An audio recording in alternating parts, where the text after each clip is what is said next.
She cheated on me, so I had a threesome with her former ex-boyfriend and the guy she cheated on me with. To clear up any confusion that might come up, you have to know that I am a bisexual man. I love sharing this story because I'm still proud of it. A few years ago, my ex-girlfriend cheated on me with another guy. She then had the audacity to tell me that if I was a grown-up that I could deal with it and that she hopes we can still be friends, but she lost any feelings for me and is fully in love with this new guy now. If she hadn't said that, I probably wouldn't have made this plan. But now I had to teach her a valuable lesson. I was in a depressed state for a long time and couldn't bring myself to delete her number. And she thought I was her friend now. She started to send me pictures of her and her new boyfriend with laughing emojis. She didn't even care about how much she had hurt me.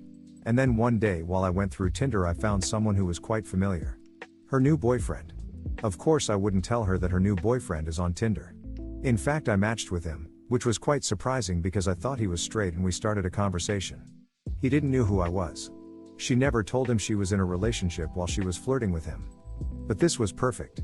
We had longer conversations and he told me more and more about him. Over the weeks we learned more and more about each other, and now I had a plan. I suggested that we could meet each other at a bar. He agreed. Keep in mind, he was still in a relationship with my ex-girlfriend at that time. When we met, we had a great time.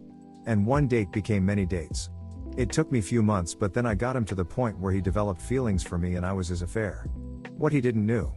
I got in contact with my girlfriend's former ex-boyfriend as well. He broke up with her because he came out as gay. I was in contact with both guys. The ex-boyfriend and I got along very well. In fact, I made him a close friend of mine. In our conversations with my new boyfriend, we talked about sexual desires and he told that he always wanted to have a threesome, so I suggested one with the gay ex-boyfriend. I knew that he was his type because we kinda look alike and he had feelings for me, so I asked the gay ex-boyfriend if he wanted to become the third one, and to my surprise he said yes. I'm honestly still surprised how all of that worked out without her noticing, but it did, and then the day came where I decided to go nuclear. The two guys came to my apartment. I lead them to the bedroom and they started talking to each other. While they talked, I took a selfie from a safe distance. Close enough that she could see their faces, but far enough that they wouldn't notice. Then the action started. Of course, I won't go into any detail, but damn, I enjoyed it more than anything in the world.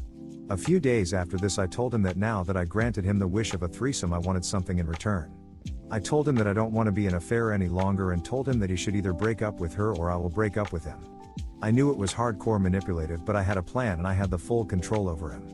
He actually broke up with her and threw her out. I even got him to move out of his apartment to move in with me. Meaning that she lost both her home and her boyfriend. But I wasn't done yet. Because after that, she texted me with crying emojis that her boyfriend dumped her and that she regrets leaving me. I then said, "Your boyfriend? Are you talking about this guy?" And I sent her the selfie I took. She called and texted me several times, but I ignored her. My plan was almost successful.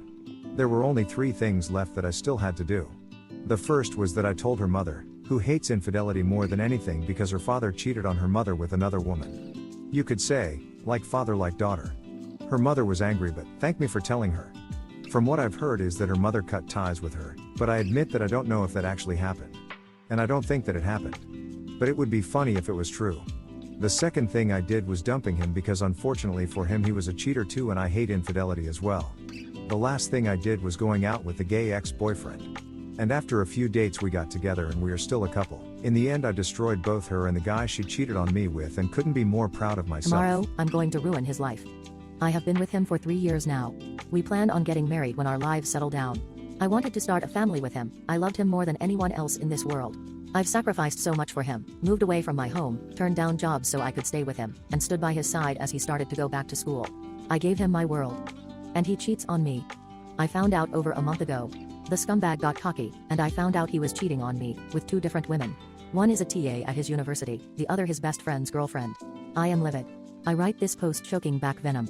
I loved him so much. He was my world, but now he will be the world I burned to nothing but ash. I pay for everything since he quit his job last year to go to school. I was more than happy to help him. I make enough to support us both. The only upside is the student loans are in his name with no connection to me.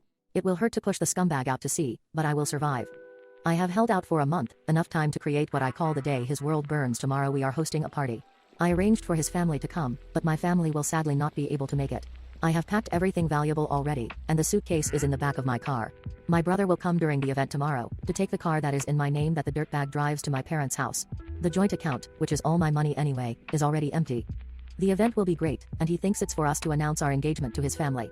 What will happen in reality is I will announce my departure from his life. I have already taken a job out of state, and have lined up a new place to live. I will start by telling everyone what he is into. The screenshots of him asking his friend's girlfriend to piss on him, and the many other fantasies his degenerate mind came up with will be passed around. I will hand him the notice to vacate, as I have already broken our lease. We need to be out by the end of the month. I will then end off by informing him I have already reported he was sleeping with the TA for one of his classes the previous semester to the university, and that I am sad I won't see the fallout from that. His friend also has a message for him that I will deliver, informing him that his friend group never wants to see him again as well. And with that, I will leave. I will not look back. I will set his life on fire and walk away. Soon everyone will know he's been messing with his stepmother and stepsister. For a little while I've suspected my husband of cheating. I didn't have any justification for thinking or feeling this way, but I couldn't stop having this gut feeling that something was wrong. So I decided to keep a closer eye on him, and I still found nothing. And for a long time I was angry with myself for suspecting him and for invading his privacy. We went to marriage counseling and I apologized for breaking his trust in me, and for a little while all was well. I can't believe I apologized to that lying sack of crap. But that wretched feeling never went away. I tried so hard to get over this feeling that he was deceiving me in some way, and I just couldn't. So I decided it was time to hire a private investigator instead of playing Inspector Gadget myself. Let me tell you, this was the best thing I ever spent money on. Within a month the private investigator was able to confirm my suspicions, but it was a shock to find out that it was his stepsister and his stepmother. Not only that he may be the father of his stepsister's newborn baby, I could have offed him, but I kept my composure and I kept this information to myself and continued to act as normal as possible. Believe me, that was a very difficult thing to do. I slowly started detaching from him and even moved into our spare bedroom, and we continued to drift apart. I moved out, got a new job, and started saving money for our divorce. I got my life in order. Now here we are almost a year later and in the final stages of our divorce, and I've still not told anyone. I've spent the last year preparing for our divorce because I'll be damned to leave this marriage empty-handed. I wanted to handle our financial affairs first cause my husband works for his father, so I didn't want to leave him unemployed during our divorce process. This son of a bee dragged out our divorce and fought me for everything, even things that were mine to begin with, but I kept my calm and I won't say a word until I get everything I deserve. That's when I'll tell his father. And his father is not a man to be messed with. I've been assured the check will clear in 3 days, and then it's over for Robert, cause as soon as that money hits my account, his mother, stepmother, stepsister, brother-in-law and father will receive a beautifully written email with pictures and videos of what he has been up to. His dad will tear him apart. Count your days, Robert. My fiancé is cheating on me with my close friend. They don't know I know. Basically the title: my 26 female fiancé 28 male is fucking my best friend 26 female. Okay, so the basic love story: met in college, fell in love, blah blah blah. Me and my best friend have been best friends since middle school. I found out through a mutual friend that she, my best friend, told for some reason. I guess she thought that she wouldn't tell me because they're closer? Anyways, I don't believe it at first because you know that's my best fucking friend. But the mutual goes into detail about times my fiancé was working late or visiting his sick mom, in which he refused to let me come because of the pandemic, which I understand, okay. But it was all fake, he was with her. So I sit on the news all day, come home he's acting normal, telling me he loves me. But I wait till we go to bed, and when he's asleep I check his phone. So nothing on iMessage, nothing on Facebook, nothing on Snapchat. Then I open Instagram. Message after messages of sexting, nudes, talking about how they enjoyed each other bodies, talking about how stupid I was for not knowing. I go to the bathroom all the way on the other side of the apartment we share and have a mental breakdown. I was hurt and still kinda am. I take screenshots of their messages and send them to myself.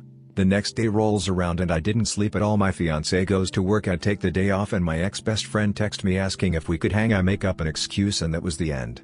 I take a long walk contemplating what I should do next. Those text messages keep popping into my head and then I just kinda snap out of it. I had abusive parents who would take away things I loved to teach me a lesson, so I kinda mastered the art of snapping out of love just like that. I go home and take a long bath, and by the end of it I was over him and her. They deserve each other. Anyways, a week goes by and I'm at my cousin's wedding and them interacting is hilarious. They're just so awkward, it's entertaining. I have a revenge plan that is going to come into plan on my wedding day in a month, so I guess stay tuned for an update. Goodbye for now, and I really hope I remember the password to this account.